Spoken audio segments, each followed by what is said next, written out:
I'm sure you've heard of Japan and South Korea's soft power. Well, they actually plagiarized the concept. The creator of soft power is Yang Guifei, one of the four beauties of ancient China.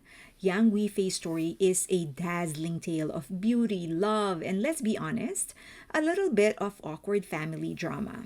It all started when Yang Yuan, this was her name before she became famous, married Prince Li Mao, the son of Emperor Xuanzong of Tang Dynasty. She was living the royal life of the prince's wife, minding her business when suddenly the emperor himself, her father in law, caught sight of her and was utterly smitten. Now, imagine the awkward family dinners after that revelation.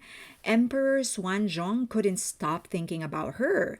But being the ruler of one of the greatest dynasties of Chinese history, he wasn't going to let a small thing like she's married to my son get in his way. He devised a plan, kind of a royal hack. He sent Yang Yuan to a Taoist nunnery under the pretense of her becoming a priestess, effectively freeing her from the marriage to Li Mao. After a quote unquote respectable amount of time, he brought her back to the palace not as a daughter in law, but as his precious consort, Yang Gui Fei. And soft power was created. From then on, Yang Guifei was the apple of the Emperor Xuanzong's eyes. She became the ultimate trendsetter in the court, not just for her beauty, but also for her talents in music and dance. Her style, grace, and beauty set trends in fashion and etiquette that influenced women's dress and behavior for generations. Yang Guifei was a celebrated patron of music, dance, and poetry, contributing significantly to the flourishing Tang Dynasty culture.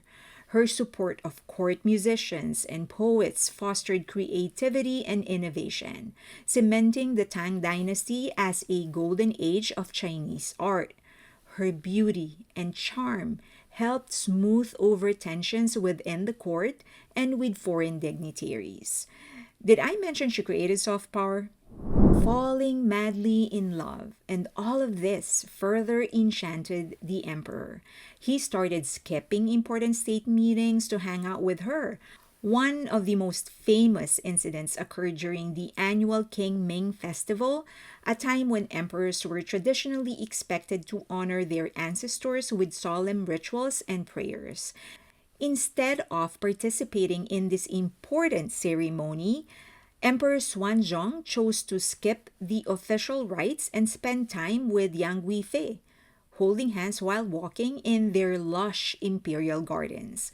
The event is often cited in Chinese literature as a symbol of how personal indulgence, even in love, can have far reaching implications for leadership and governance.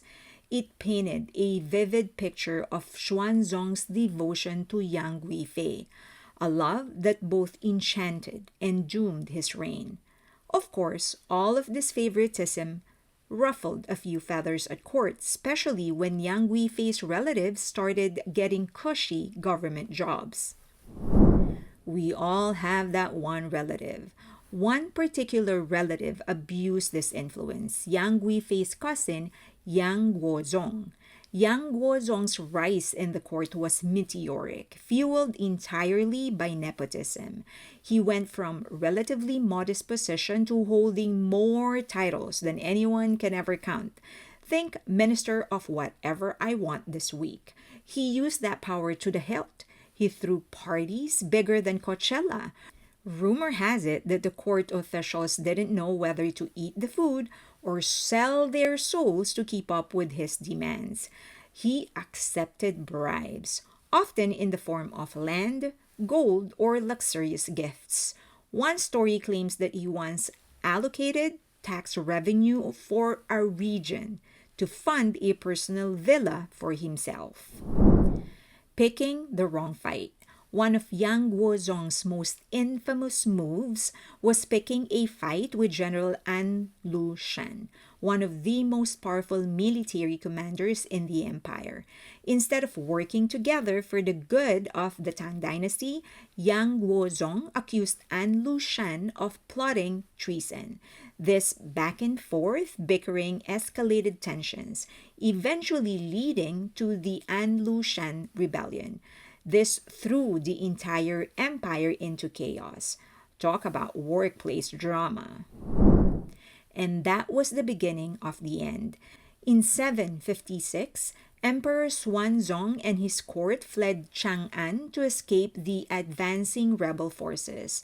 But during the journey, tensions within the imperial entourage reached a boiling point. Soldiers mutinied and killed Yang Guozong on the spot.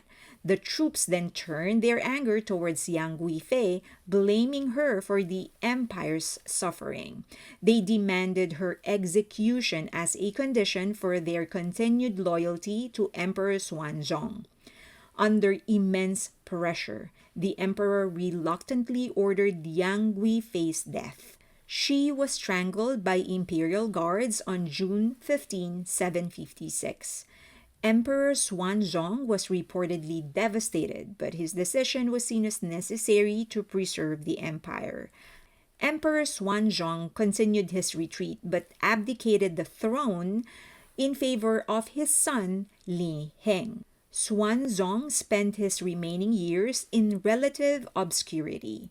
Although the Tang eventually suppressed the rebellion, it marked the end of the dynasty's golden age, leading to political fragmentation and decline.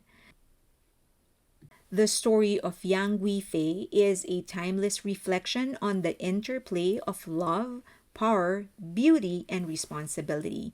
It serves as a cautionary tale about the dangers of excess, the fragility of influence, and the enduring human desire for connection and meaning. Her legacy invites us to reflect on the balance between personal desires and the responsibilities that come with privilege and power. Was that fun? It was one of the funniest, most entertaining stories I've ever come across with. So I thought I'll share it. I hope that you learned something, or at the very least, it made you smile. If you ended up liking this video, please give it a thumbs up, subscribe, and hit that notification button. And of course, share the video if you can. Also, please follow me on X or on Twitter, on Instagram, and on Patreon if you want a community where you can freely express your opinion, especially if it's an unpopular one. Please join us. For as long as you say it respectfully, you'll be good. See you there. Thanks.